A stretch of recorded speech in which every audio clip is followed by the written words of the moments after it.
Meus irmãos, abram suas Bíblias em João. Evangelho de João. Vocês pensaram que eu havia esquecido de João, né? Que foram muitas semanas com alguns eventos e temas que precisavam ser postos aqui. E agora então voltaremos para o nosso querido irmão João. João capítulo 7. João capítulo 7, versículo 37. Pedir aos meus irmãos, se alguém puder me trazer um copinho de água, por favor. João 7, 37.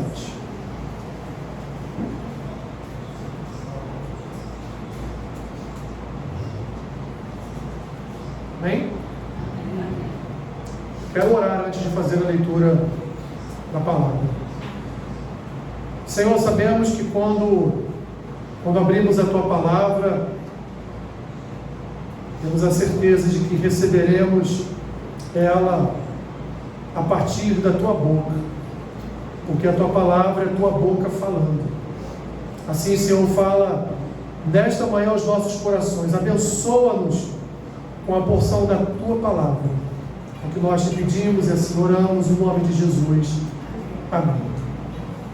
Muito obrigado, irmão. João capítulo 7, versículo 37 diz assim: No último dia, o grande dia da festa, levantou-se Jesus e exclamou: Se alguém tem sede, venha a mim e beba. Quem crer em mim, como diz a Escritura, do seu interior fluirão rios de água viva. Isto ele disse com respeito ao Espírito que haviam de receber os que nele crescem, pois o Espírito até aquele momento não fora dado, porque Jesus não havia sido ainda glorificado. Então os que dentre o povo tinham ouvido estas palavras diziam: Este é verdadeiramente o profeta. Outros diziam: Ele é o Cristo. Outros, porém, perguntavam: Porventura, o Cristo virá da Galileia? Não diz a Escritura que o Cristo vem da descendência de Davi e da aldeia de Belém, de onde era Davi? Assim houve uma dissensão entre o povo por causa dele. Alguns dentre eles queriam prendê-lo, mas ninguém lhe pôs as mãos. Podem sentar, meus irmãos.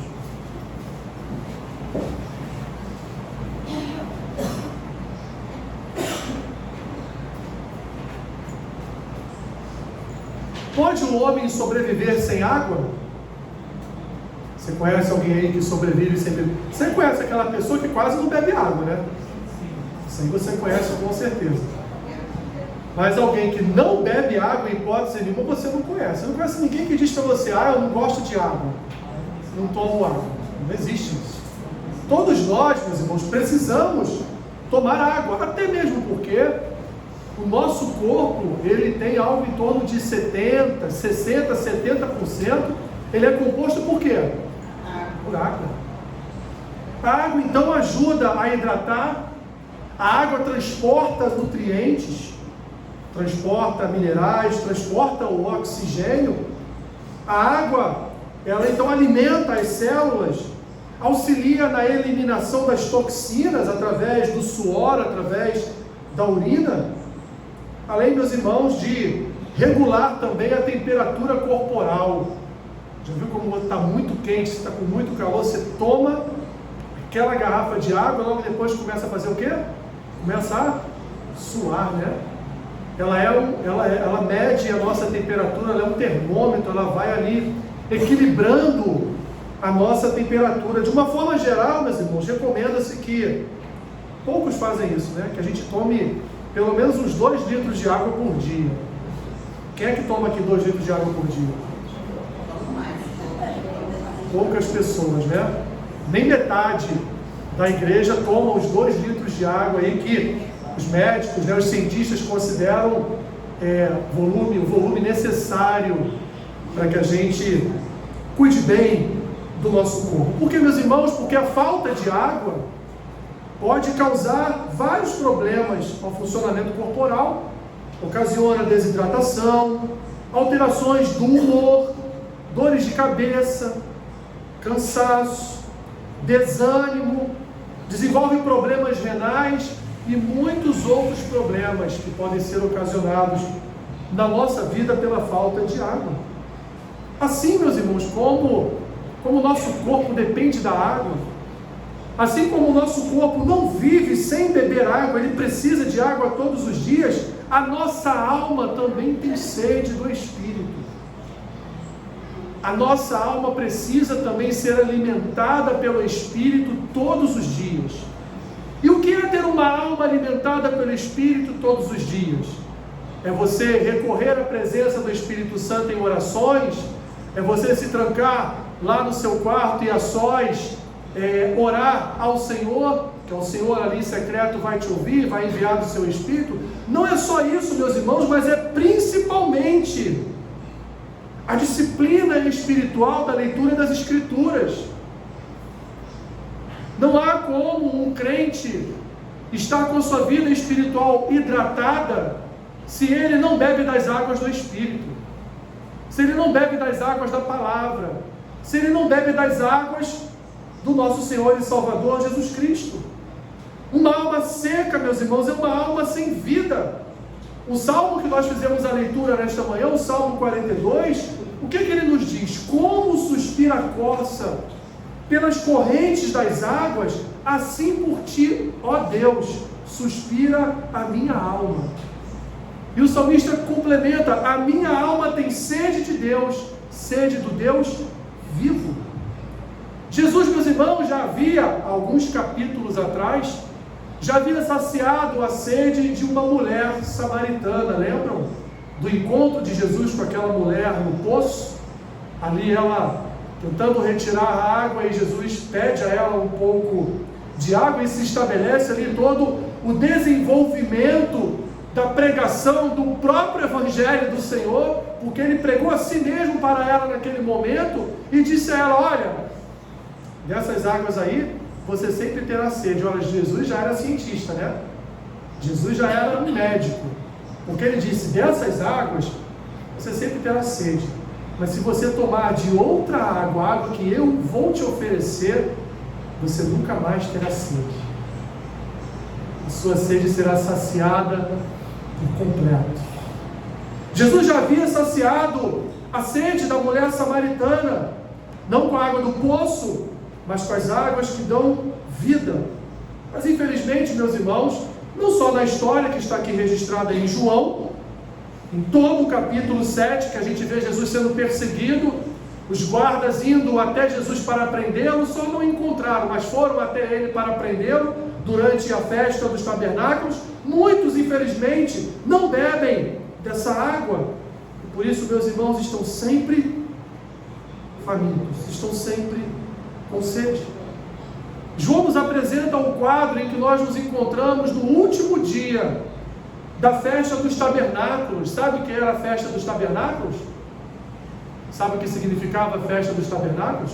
Esqueceu lá da pregação das festas de Israel? A festa dos tabernáculos era a comemoração pelos 40 anos de peregrinação do povo pelo deserto. Porque eles moravam em quê? Em tendas. Então eles comemoravam o fato de que Deus preservou toda uma geração até saírem do deserto, até terminarem a peregrinação, sendo sustentados por Deus através do maná e das águas que fluíam das rochas na sequidão do deserto.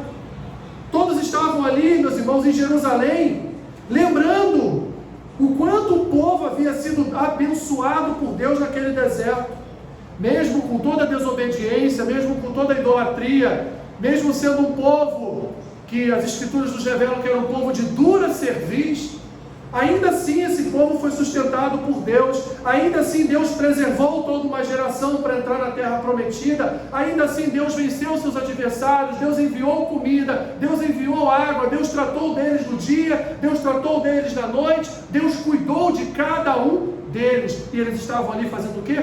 Comemorando essa grande bênção do Senhor, comemorando o fato de Deus, mesmo diante de toda a desobediência, Ele ter preservado o povo para entrar na terra que Ele havia prometido a Abraão.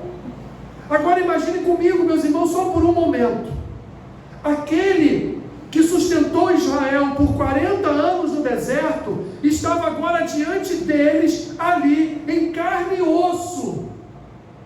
Aquele que enviou o maná, aquele que falou a Moisés da ordem à rocha para que dela brote água, aquele que deu toda a planta do tabernáculo para Moisés, aquele que inspirou, através do Espírito Santo, homens a trabalharem na construção do tabernáculo, aquele que tratou e cuidou de todo aquele povo, enviou suas leis, exortou-os à obediência, apareceu de vez em quando a um e a outro numa teofania, aquele que esteve na companhia deles naquele deserto, está ali juntamente com eles, em carne e osso, comemorando junto com eles. Comemorando o quê? A preservação de Deus àquele povo, comemorando o que Ele mesmo fez por aquele povo. Quando a gente lê os evangelhos, meus irmãos, às vezes não temos essa percepção de que quem estava ali diante do povo era Deus. Quem estava ali diante do povo é aquele que em todo o Antigo Testamento abençoou o povo, deu vida, dá fôlego de vida para cada um daqueles, até mesmo aqueles que o perseguiram. Só tinham vida porque foi soprado neles, por Deus, o fôlego de vida.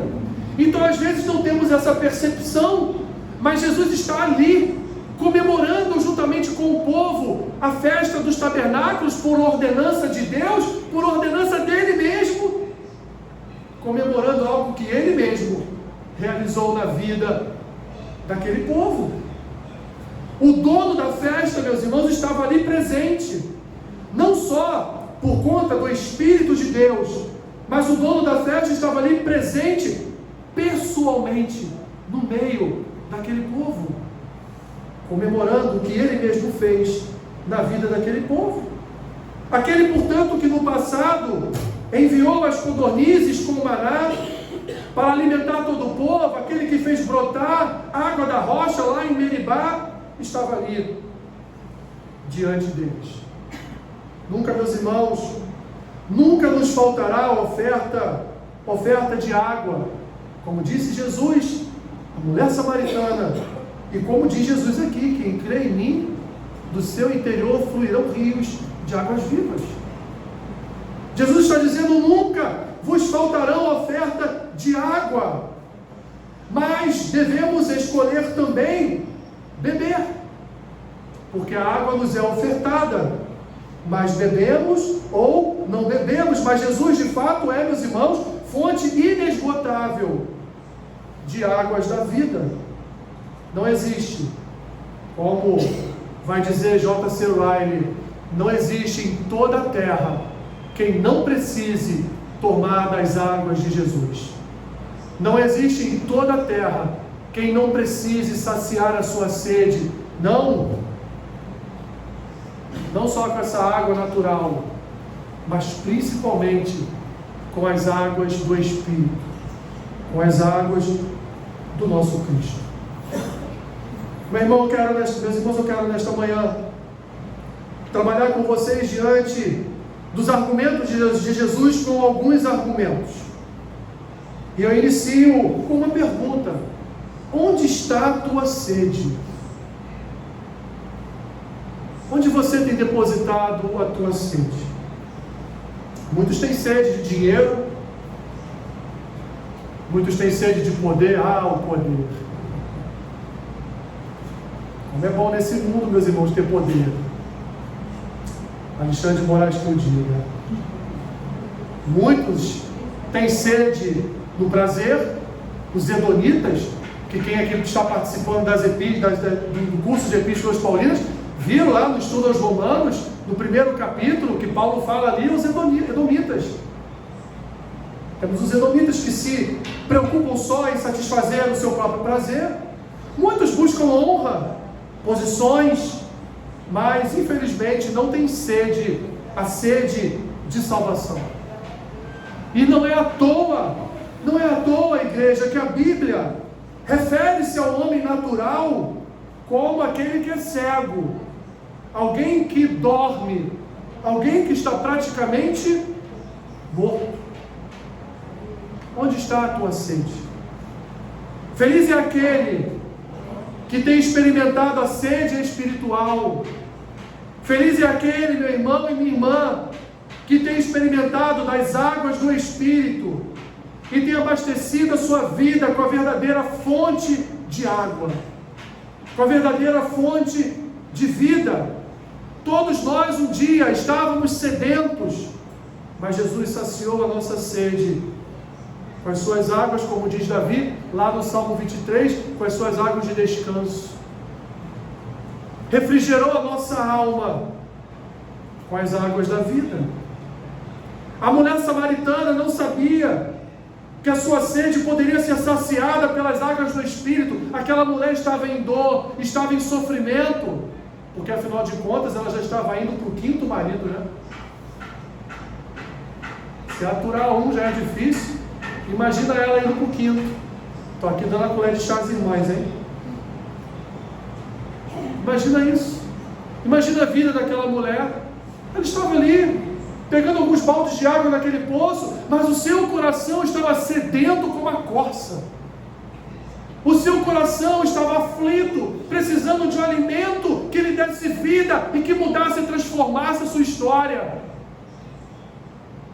E Jesus chegou e não deu um copo de água a ela daquele poço, mas o copo de água ele tirou do seu interior e entregou àquela mulher através da sua palavra.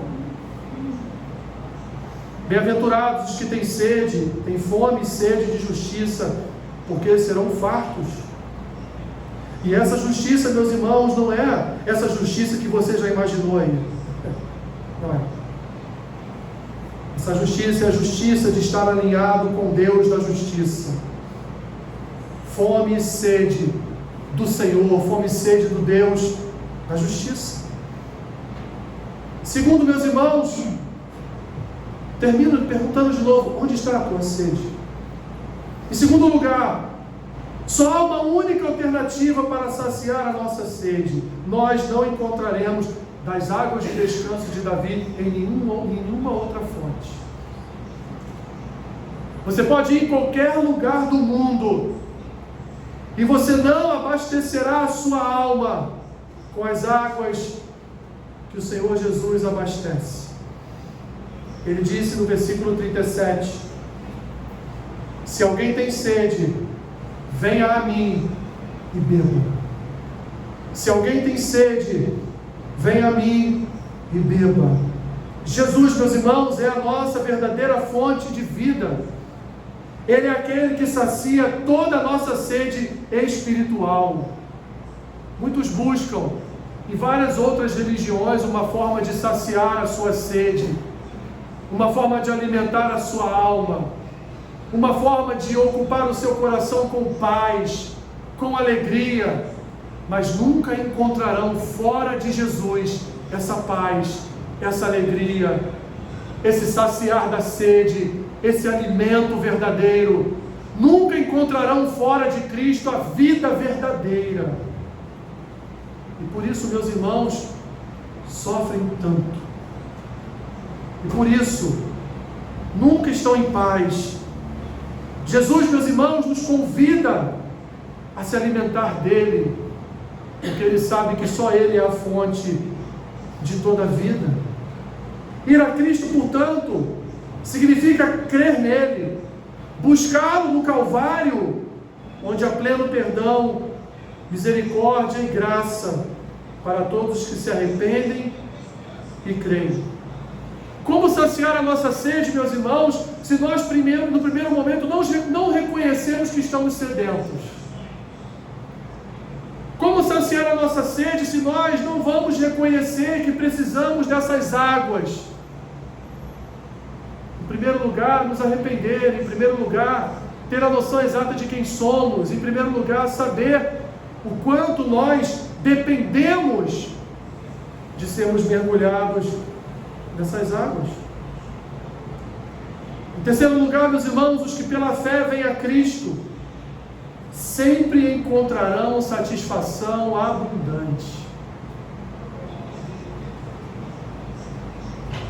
Os que vêm a Cristo, os que buscam a Cristo, sempre encontrarão destas águas que alimentam a vida. Porque além de encontrarmos satisfação nele, também, meus irmãos, nos tornaremos fontes de bênçãos para outros.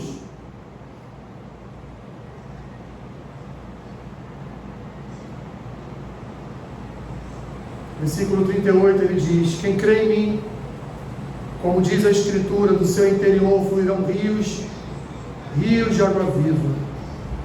Isto ele disse com respeito ao Espírito que haviam de receber os que nele crescem.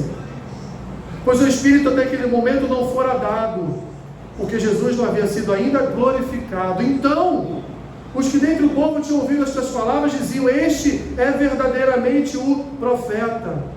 Mas percebam, meus irmãos, o que Jesus diz: quem crê em mim, como diz a palavra, do seu interior fluirão rios de água viva. Rios de água viva para quê? Para alimentar outras vidas, para saciar a sede de outras vidas. E assim, meus irmãos, a igreja se transforma num grande rio por onde fluem as águas de Jesus, ou as águas do Espírito, alimentando todo um corpo e levando todo esse corpo a ser também fonte de águas vivas e limpas para outros. Porque o que adianta fluir de mim, do meu interior, rios de água viva, se esses rios de água viva não alimentam outras almas, não abençoa outras almas, não nutre outras almas. Encontramos em Cristo paz, esperança e consolo. Somos, meus irmãos, depositários da sua graça. Não queremos só a nossa sede saciada, mas queremos ver essa sede saciada também em outros. Não queremos que em nós flua esses rios de água viva só para nos abastecer, mas nós também podemos, meus irmãos, abastecer a vida de outros, porque nós somos como pequenos córregos, como pequenos braços do rio de onde fluem as águas para a vida. Somos esse córrego, e nesse córrego alimentamos muitos outros. Somos canais por onde as fontes de Cristo passam e jorram sobre todos. Você se sente assim? Como alguém que está cheio das águas de Cristo, para pelo menos ceder um copo de água a outra alma? Porque é para isso, meus irmãos, que nós fomos chamados, para isso que fomos acolhidos, para isso que fomos escolhidos, pois Jesus nos abastece para que venhamos abastecer a outros. Jesus nos enche do seu Espírito para que venhamos a ser canais para que outros também sejam cheios do Espírito Santo.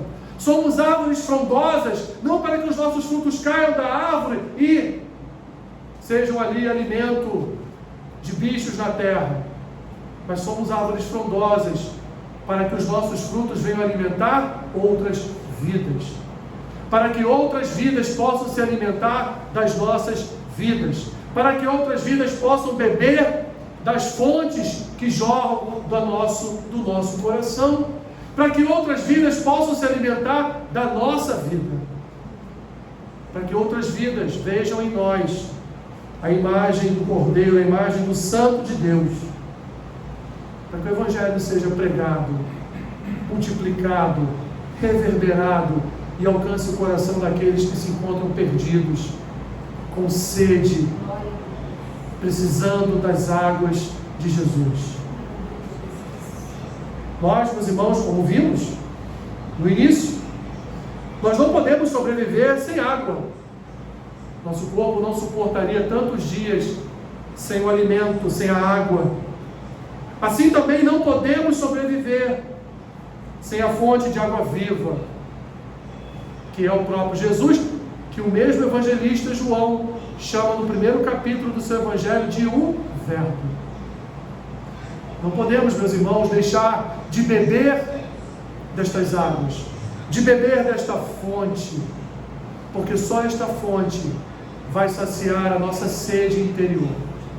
E só esta fonte vai nos preparar para sermos fontes para a vida de outras pessoas. Jesus é a única fonte que sacia verdadeiramente a nossa sede. Não há, meus irmãos, outra fonte que venha saciar a sede daquele que se encontra perdido. Não há outra fonte que vai saciar a sede daquele que se encontra no seu corpo. Não vai ter outra fonte que venha saciar a sede do seu povo. Somos, portanto, depositários das suas fontes de águas vivas. E podemos e devemos, meus irmãos, ser nas mãos do nosso Jesus canais para saciar a sede de outros com essas águas que Cristo tem nos oferecido. Que nós, como igreja, possamos viver esta palavra no nosso coração, possamos viver essa realidade na nossa alma, sendo fonte que leva as águas de Cristo a outras vidas. Senhor, nos ajude, não só nos saciar da nossa sede, mas nos ajude também nos saciar da sede de tantas e tantas pessoas que estão sedentas, mas elas não sabem pelo quê, mas nós sabemos, Senhor, o que tem faltado a elas. Que o Senhor nos use como canais do jorrar e do derramar das Tuas águas sobre as vidas, Senhor, que tem sentido e tem tido sede.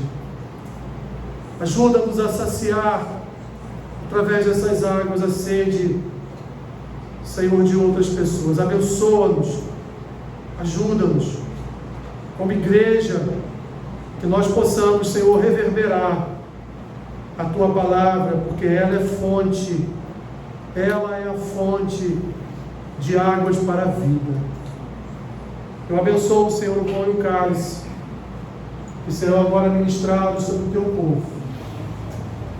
Ao comermos deste pão, ao bebermos deste cálice, venhamos a trazer a nossa memória, venhamos a trazer a recordação da Tua obra sobre as nossas vidas.